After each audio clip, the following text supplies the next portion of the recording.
సింగరేణి ఎన్నికల్లో car horn మోగలేదు. కమ్యూనిస్టులదే గెలుపు siren. మరి గనిసీమలో కాంగ్రెస్ కథేంటి? అసెంబ్లీ తరహాలో మార్క్తో సింగరేణిలో క్లీన్ స్వీప్ చేస్తామని ఐఎన్టీయూసీ ధీమా వ్యక్తం చేసింది. కానీ 6 డివిజన్లలో ప్రాతినిధ్యం దక్కిన ఓవరాల్ ఓట్లలో ఐఎన్టీయూసీకి గండిపడింది. గుర్తింపు హోదా ఏఐటీయూసీకి దక్కింది. ఇక వాట్ నెక్స్ట్?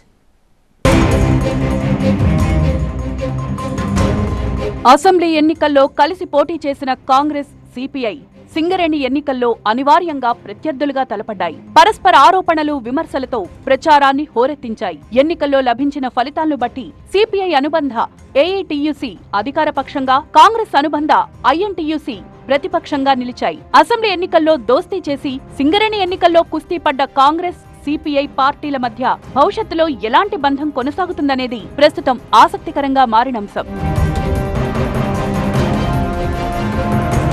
కోల్బెల్ట్ తీర్పంటే ఆషామాషి కాదు. కథ మారితే కర్రు కాల్చి వాత పెట్టుడే. సింగరేణి తీర్పు అట్లుంటది. మరి అసెంబ్లీ, సింగరేణి ఎన్నికల్లోనే కాదు, రాబోయే పార్లమెంట్ ఎన్నికల్లోనూ కోల్బెల్ట్ ది కీలక రోల్. 5 లోక్సభ స్థానాలు ప్రభావితం చేయగల సత్తా సింగరేణి ఓటర్లది.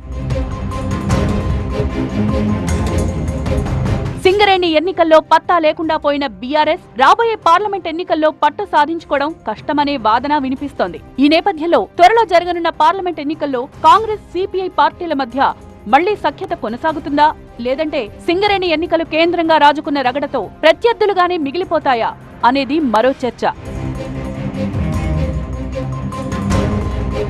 నల్ల బంగారు లోకల్లో 10 ఏళ్లు గుబాళించిన గులాబీ జెండా రెపరెపలు ఇక కనుమరుగైనట్టేనా?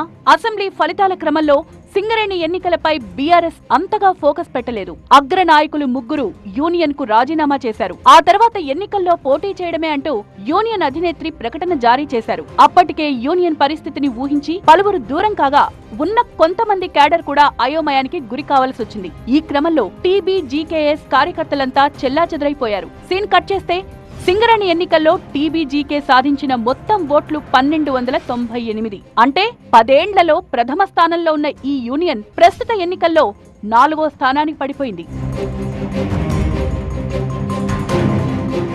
అసెంబ్లీ ఎన్నికల్లో కాంగ్రెస్, సిపిఐ పొత్తు సత్ఫలితాన్నిచ్చింది. కానీ సింగరేణి ఎన్నికల విషయానికొస్తే ఆ 2 పార్టీలే ప్రత్యర్థులుగా తలపడ్డాయి. సింగరేణి కార్మికులు 2 పార్టీల అనుబంధ సంఘాలను ఆదరిస్తూనే అధిక ప్రాధాన్యతను సిపిఐ అనుబంధ ఏఐటీయూసీ పట్ల కనబర్చారు. సంస్థ వ్యాప్తంగా ఉన్న 11 డివిజన్లలో కాంగ్రెస్ అనుబంధ ఐఎన్టీయూసీని 6 డివిజన్లలో గెలిపించిన కార్మికులు గుర్తింపు హోదాను మాత్రం కల్పించలేదు. ఇక సిపిఐ అనుబంధ ఏఐటీయూసీని గుర్తింపు సంఘంగా ఎన్నుకున్న కార్మికులు ప్రాతినిధ్యం విషయంలో ఆ సంఘాన్ని 5 డివిజన్లకే పరిమితం చేశారు. ఒకవేళ అసెంబ్లీ ఎన్నికల మాదిరిగానే సింగరేణి ఎన్నికల్లో కూడా కాంగ్రెస్, సిపిఐ అనుబంధ సంఘాలు కలిసి పోటీ చేస్తే ఫలితాలు ఏకపక్షంగా లభించి ఉండేవనేది కొందరి వాదన. అలా కాదని ఎవరికి వారు పోటీ చేయడం సిపిఐ అనుబంధ కార్మిక సంఘానికి లాభించిన ఐఎన్టీయూసీ పట్ల ఇచ్చిన తీర్పుతో కాంగ్రెస్ కు అతి విశ్వాసం పనికిరాదనే సంకేతం ఇచ్చారనేది మరికొందరి విశ్లేషణ. త్వరలో పార్లమెంట్లో ఎన్నికలు రాబోతున్నాయి.